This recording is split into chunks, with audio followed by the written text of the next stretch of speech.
positive. Umukino wagenze ku munsi wa mbere mu by'ukuri byadushimishije, nta mukino uba mutoya, ntabwo ari ubwa mbere duhuye n'ikipe ya Ruganda, n'ubundi turayitsinze kuko n'ubushize twayitsinze, ariko nubwo tuyitsinze ntabwo tuyitsinze ibitego byinshi ugereranyije n'uko twayishaga, n'ubundi turakomeza gutegura biduhaye ishusho y'uko tugomba gutegura kurushaho uko twateguye mbere. Ubushize n'ubundi iyo kipe yanyu y'abahungu yari yatsinzwe muri kimwe cya kabiri kirangiza ku rwego rw'akarere ka Karongi.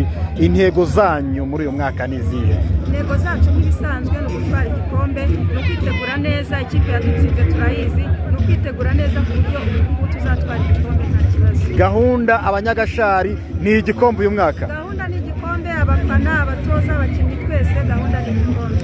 Mu biragaragara ko imbaraga nyinshi mwazishyize mu bahungu, abakobwa nuko mwabonaga kubonamo imbaraga nyinshi bigoye? Urebye mu murenge wacu nta bakinnyi b'abakobwa benshi dufite, nabo twashyizemo imbaraga, ariko cyane cyane aho twatwize intsinzi mu bahungu kurusha abakobwa. Félicitations.